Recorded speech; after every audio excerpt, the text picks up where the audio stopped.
Di ba? Bukod diyan mga kababayan, ako umalma si Bongo.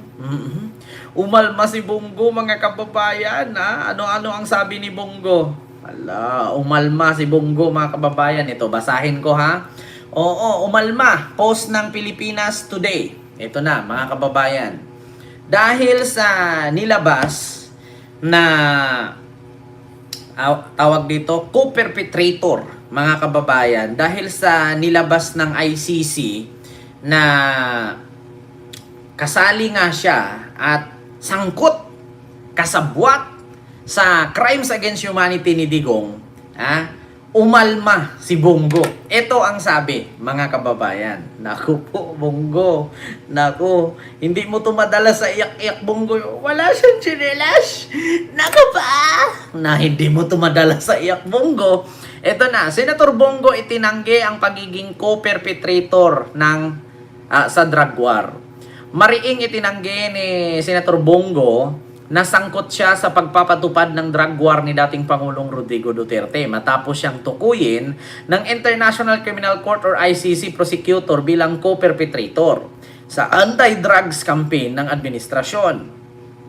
Tapat na tauhan ni Duterte simula dekada 90, sinabi ni Go na ang mga aligasyon laban sa kanya na tinutukoy sa charge sheet na isinapubliko ng ICC nitong Pebrero 13 ay entirely unfounded, one-sided, and unfair, sabi ni Bongo. It bear no relation to the reality of my role and responsibility during my service as a special assistant to the President from 2016 to 2018, as well as executive assistant to the Mayor of Davao City from 1998 to 2016. Sinabi ni Go sa isang pahayag ngayong Sabado, Pebrero 14. Ngayon, alam ng aking mga kababayan na ginawa ko lang ang aking trabaho na naaayon sa batas ng tao at sa batas ng Diyos upang matulungan ang aking mga kapwa Pilipino, lalo na ang mga mahihirap at walang ibang malalapitan kundi ang gobyerno, dagdag ni Bongo. Bukod kay Go, tinukoy din ng ICC prosecutor ang 7 iba pang co-perpetrators, kabilang sina Ronald Bato de la Rosa, dating hepe ng National Police, at former Justice Secretary Aguirre at retired PNP Chief Oscar Albayalde. So sabi ni Bongo, ginawa lang naman daw niya ang lahat para sa mga kababayan na walang malapitan. Kaya siya'y nagserbisyo. Mga kababayan, hindi ako abogado. Wala akong alam sa batas. Ang tanong ngayon, sangkot nga ba si Bongo dito sa war on drugs ni Digong issue or crimes against humanity? Mga kababayan, malinaw pa po sa sikat ng araw na nag-reflect sa bunbunan ni Bato ang pagkasangkot ni Bongo. Bakit? Ganito yan, mga kababayan. Ilang beses akong nakapanood na kapag ka merong ni-raid, halimbawa, merong drug session, nagdudroga, gumamit ng illegal na gamot, tapos hinuli ng pulis. Yung nire-raid. Ito, example ko lang sa inyo. Di ba, according sa batas, kapag ka may ni-raid na bahay, tapos nakita ka mula sa ni-raid 5 meters away, di ba, sangkot ka na doon? Mga kababayan, according sa batas, halimbawa may ni-raid na isang bahay, 5 meters mula doon sa ni-raid at nakita ka, sangkot ka na. Sabihin nyo sa akin mga kababayan, correct me if I'm wrong. Sabihin nyo sa akin mali o tama. Tanong ko lang, nagtatanong ako, tama ba o mali yung aking pagkakaalam?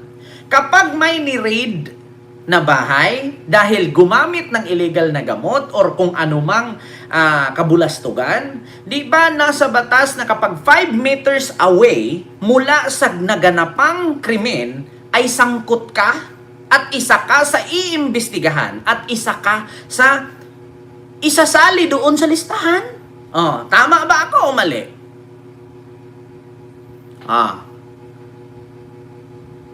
Di ba? Ang daming nagsabi na tama. Sangkot ka na doon. Tama, basta vicinity ng raid kasama. Di ba? So ngayon mga kababayan, Dito, sa sitwasyon ni Bongo, simula nung 19... anong year yon? Simula 19... may nakalagay dito 1998 hanggang 2016 nang mayor pa si Digong, at nung 2016 hanggang 2018 nung presidente na si Digong kasama na si Bongo. So, imposible na hindi dawit si Bongo or sangkot.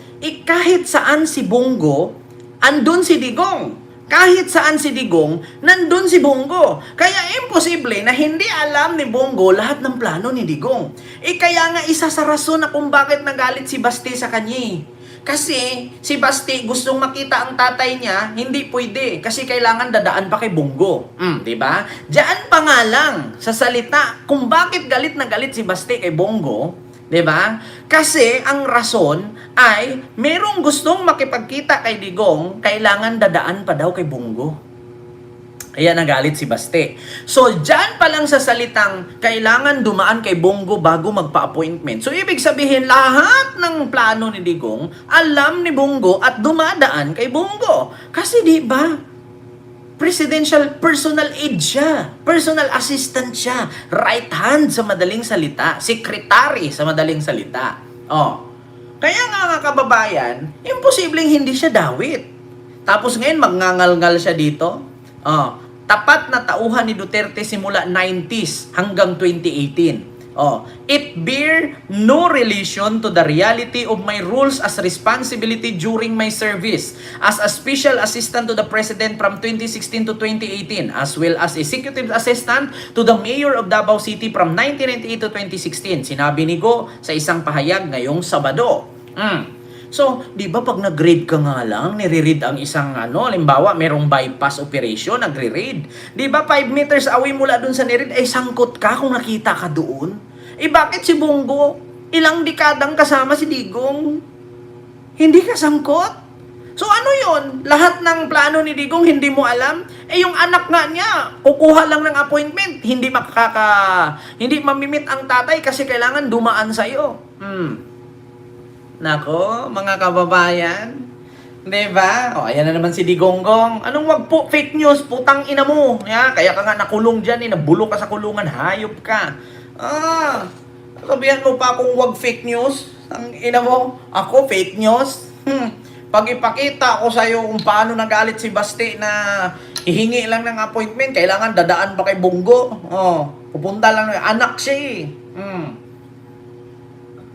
So ngayon, sasabihin ni Bongo, hindi siya sangkot. Walang kinalaman ang kanyang trabaho. Putang ina naman.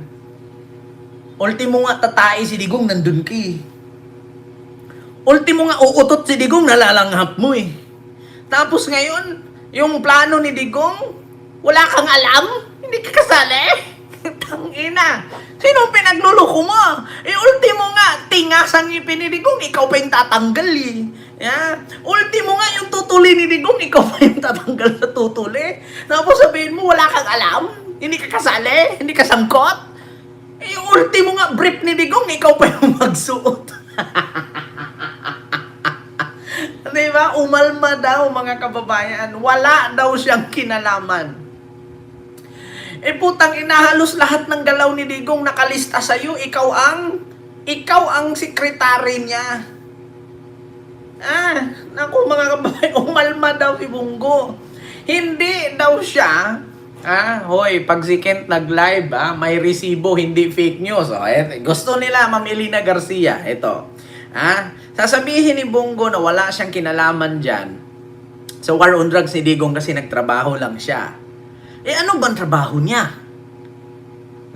Ano ba ang trabaho niya? Assistant siya, right hand siya. Halos lahat ng galaw ni Digong, si Bongo ang nauuna. Pag tumae si Digong, sisilipin muna ni Bongo yung CR kung may tubig ba. Pag umutot si Digong, nalalanghap niya kasi kahit saan napunta si Digong, nandun siya. Diba? Ito, ipakita ko sa inyo kung bakit galit si Basti kay Bongo. Ito Basti Duterte galit kay Bongo Pakinggan ninyo kung bakit nagalit si... Pinatutsadahan ni Davao City Mayor Sebastian Duterte si Senator Bongo sa isang rally sa Angeles City sa Pampanga noong Lunes. Dahil ito sa pananahimik umano ng senador sa mga isyong kinakaharap ng lungsod ng Davao, kabilang na ang pagsibak sa maraming miyembro ng Davao City Police na nagpatupad ng kampanya kontra illegal na droga. Pare, kung you have time to redeem yourselves and you're in a national position and you should be saying something, especially when it's very clear, kitang-kita na ng lahat, the atrocities of what the administration is doing. Anya, kumpare niya si Senator Go, pero alam niya lang, umano, na ganito ang mangyayari. Kung alam lang niya na ganito ang mangyayari, sana hindi na lang niya ito ibinoto. Ikaw, Bongo, kumpare ka, pero kung alam ko lang pala na magkakaganito, yung mga tao, yung nagboto kami, mga Dabawenyo, nagboto kami sa Imuhabong. Kung alam ko lang na ganito lang pala yung gagawin mo, sana hindi na lang. Ganon. Di ba? Gusto nilang humingi ng tulong. Hindi sila makalapit-lapit. Bakit? Kasi dadaan muna kay Bongo bago mapunta kay Digong. Di ba? Tapos sasabihin, wala akong alam dyan. Tagahugas lang ako ng puwet ni tatay. Ay. Yeah. Hindi ko nakita yan. Yeah. Wala naman talaga reward system. Pero ang sabi ni tatay, kapag patay, 2 million. Kapag huling buhay, 500,000. Dinala siya sa dahig. Sinakay si aeroplano. Walang tsinelas. Nagkapaa. Ayan na nga, mga kababayan. Ayan na. Sabi ko nga sa inyo, mga kababayan. Kaya pagkala ng resibo, may 300 milyong piso umano. Ikaw, Bongo, kumpare ka, pero kung alam ko lang pala na magkakaganito, yung mga tao, yung nagboto kami, mga Dabawenyo. Oo naman yun. Because like ikaw, if you're an elected official, you're supposed to voice out, what the people, yung need and want. And huwag kang mag-alala, Torre, kasi matagal ko na... Ikaw, Bongo, Meron po akong regalo para kay Duterte at sa kanyang sidekick pagkatapos ng kanilang termino next year. Ayan na. Meron po akong regalo para kay Duterte at sa kanyang sidekick pagkatapos ng kanilang termino next year. Ito po ang teaser. Sa episode na to, pag-uusapan natin ang pagnanakaw ni Duterte at Bongo sa Kaban ng Bayan. Ayan na. Ito ay maliwanag na patong-patong na kaso ng plunder na umaabot sa 6.6 billion pesos. Sabi ko nga sa inyo, mga kababayan, ngayon ninyo sabihin mga DDS na si Trillanes ay trililing. Nakakatakot pala maging trililing si Trillanes eh. Bakit? Nakukulong yung mga nakukulong yung mga idolo ng mga DDS. Eh, tigilan nyo kasi, mga kababayan, di ba? Lalong-lalo ng mga DDS, kita ninyo. Nakita ninyo? Si Bongo, umalma. Wala. Nagtuturuan na sila si Aguirre. Hindi naman ako pulis. Bakit ako idawit dyan? Nasa DOJ lang naman ako. Si Bongo naman, bakit ako kasali dyan? Assistant lang naman ako. Tagahugas lang naman ako ng puwet ng tatay nila. Ala, yan na nagtuturuan na. Bongo, umalma. Hindi ko alam. Tagahugas lang naman ako ng puwet ng tatay nila. Sinakay nga siya ng eroplano, walang tsinelas sa kapaa. Pero nakasapatos ng itim. Ano yun? Ano yun? Malabo na ang paningin? Ayan na. Ito na, mga kababayan. Laka, patay kang bagets ka. Ala, patay ka diya. Naku, Bongo, umalma na. Ngayon mga kababayan, ang tanong ko lang, magtatago din ba si Bongo? Katulad kay Bato? Kasi alam ko mga kababayan, noong si Bongo, si Bato, sinabi ni Rimulya na may warrant, hindi na nagpapakita. So ngayon, ano kayang hakbang na gagawin ni Bongo? Maria Dilia Galano, hello po.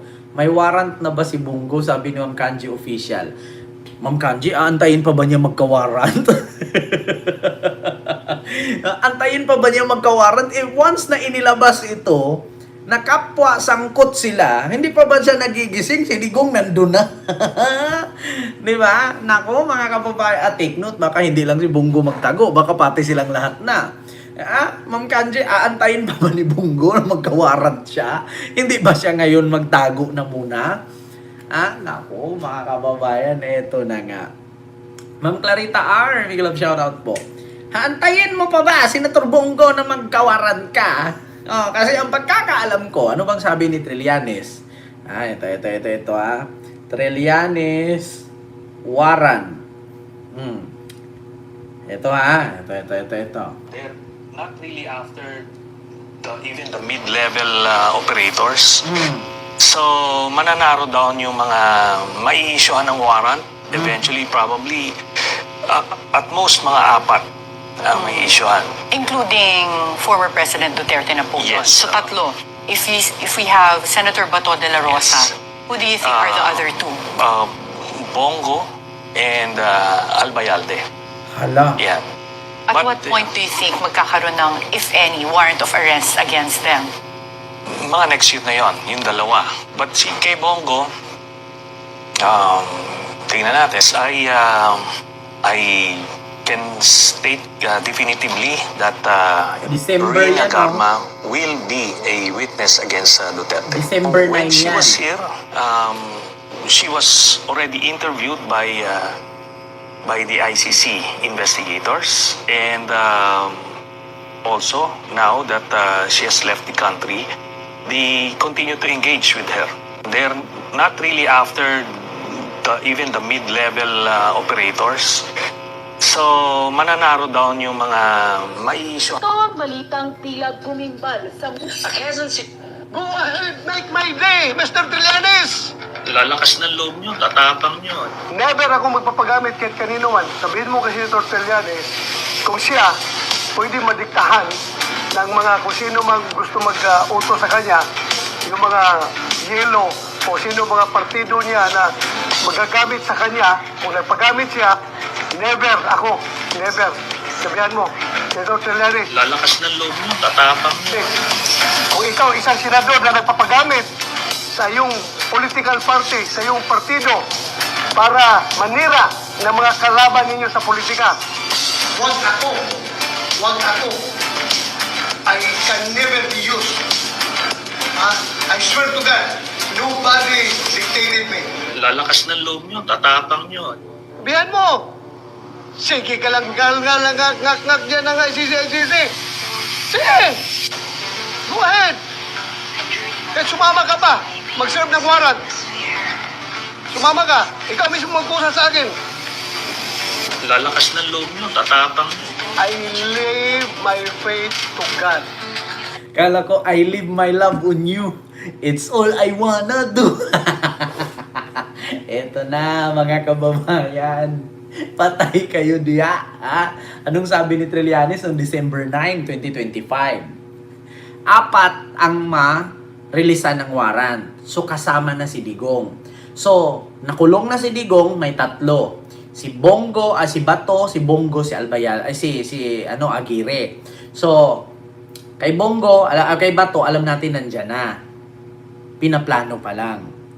Si Bongo at si Aguirre. Yan nga sabi ko mga kababayan eh. Kung naalala ninyo nung nakaraan, 'di ba? Ang sabi ko pa nga, kung sakali man na si Bongo ay babaliktad habang wala pang warrant, 'di ba? Pwede naman siyang pumunta sa ICC, gayahin si Garma at aminin na Siya isa sa magiging state witness, 'di ba? Na magpapatunay na totoong may war on drugs at may pinatay. At least hindi siya makulong kasi state witness nga siya. 'Di ba? Naalala nyo mga kababayan, nung nakaraang araw, sabi ko nga, baka naman, kapag nagbigay na naman ako ng advice dito, katulad sa nagbigay ako ng advice kay Bato, pagkasunod araw may nilabas na, may sinabi agad si Boying na may warrant. Di ba, nakita ninyo. Ngayon naman, sabi ko nga, may karapatan naman si Bongbong bumaliktad kasi choice niya yan. Wala namang mawawala kung babaliktad siya kay PBBM at ilaglag niya lahat. Tapos nagulat tayo. Ilang araw nakalipas. Ayun, inilabas na ng ICC. Baka sasabihin nyo na naman, nagpi-feeling ano naman ako dito, untouchable. Hindi po.